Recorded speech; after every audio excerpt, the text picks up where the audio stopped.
Hello， 大家好，我是塔塔。不知道大家到咖啡馆会点什么样的甜点搭配咖啡呢？今天塔塔想跟大家分享这道非常简单又好吃的巧克力布朗尼。材料这边准备的有低筋面粉、可可粉、盐巴以及泡打粉。可可粉一定要买纯的可可粉，不是那种有含糖的可可哦。泡打粉的用量不多，就看自己要不要省略了。不过加了泡打粉会让口感比较蓬松一点，而加一小撮的盐巴，目的是为了让甜点不要太死甜。还有糖跟鸡蛋3颗。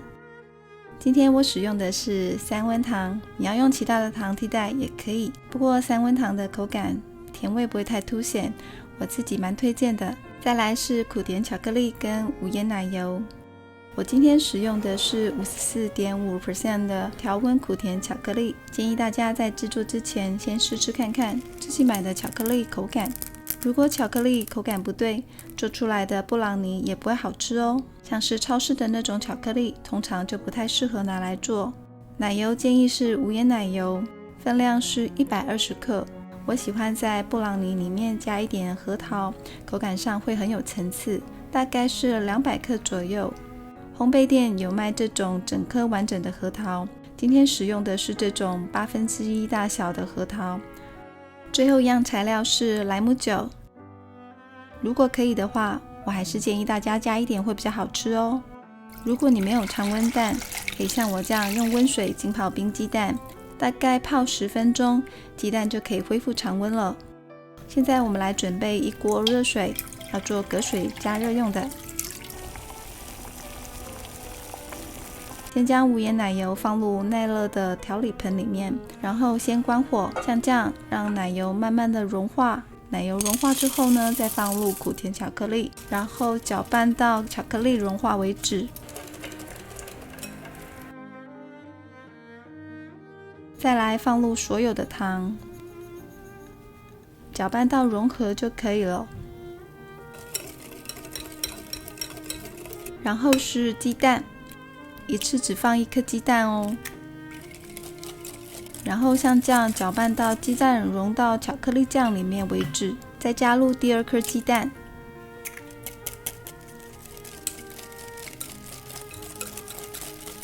第3颗鸡蛋，最后整个巧克力酱会像这样子，看起来很有光泽的样子。这个时候呢，可以加一点盐巴调味，然后把准备好的低筋面粉、泡打粉、可可粉过筛，分次的拌入巧克力酱里面，慢慢的搅拌均匀，融合。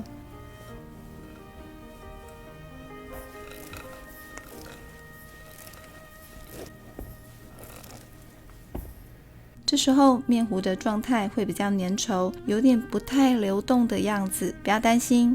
现在我要加这个莱姆酒，增加湿润度。如果你省略这个莱姆酒的话，就把面粉的比例降低就可以了。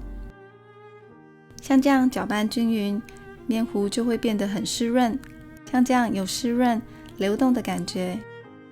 这个调理盆的边边沾满了巧克力面糊，建议可以用细胶刮刀刮下来。我们把最后一样材料核桃放进去巧克力面糊里面，轻轻的搅拌就可以了。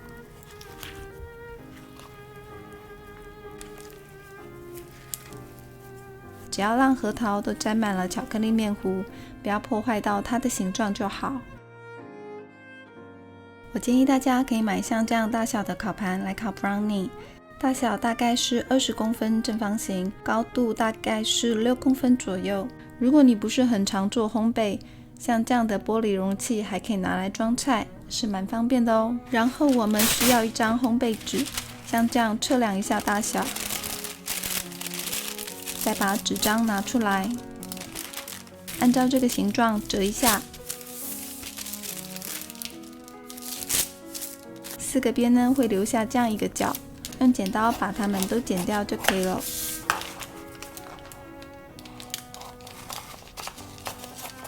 然后再放回到调理盆里面，边边的地方折下来，这样烤好之后就会比较好取出来了。我把刚刚的面糊都放进来，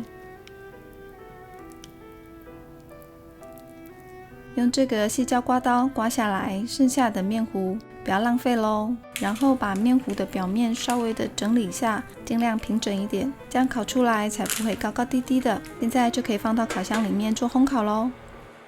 烤箱要先预热好170度才能烤哦，然后用170度烤15分钟。等时间结束后，再降温到150度烤15分钟，让布朗尼在里面熟化。每个人的烤箱状况不太一样，时间还是要依照实际状况做微调哦。如果你不确定自己有没有烤熟，可以用一支牙签试试看，如果没有沾黏面糊，就是熟了。我建议大家不要烤到熟过头了，这样就会失去布朗尼湿润的口感哦。刚烤好的布朗尼不要急着去切开，因为热的时候巧克力是流动的，大概要等1个小时左右再去切开会比较好切。如果你担心切不好，可以用一张厨房纸巾剪成5公分宽来测量，像这样就可以切得很整齐的5公分正方形。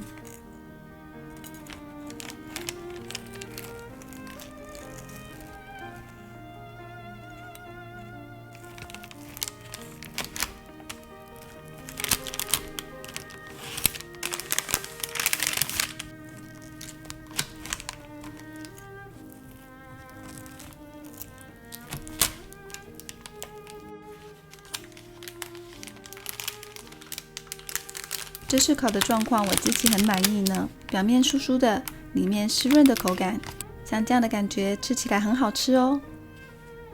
布朗尼刚烤出来的口感跟放1个晚上之后的口感不太一样，刚烤出来的会比较甜，但是静置1个晚上的布朗尼味道融合之后，甜味就会降低很多，是我觉得最好吃的时候呢。你也可以像这样做一个简单的摆盘，来一点薄荷叶做装饰，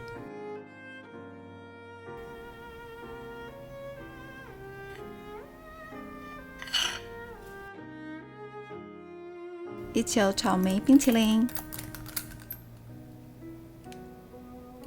你也可以用巧克力糖浆装在像这样的挤花袋里面，帮你的甜点做装饰。这样看起来是不是高级很多呢？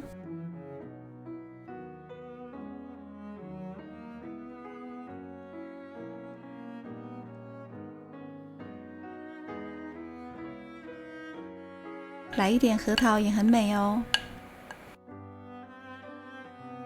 好啦，今天的影片就到这里，喜欢我的分享记得帮我点赞跟订阅哦。那我们下次再见，拜拜。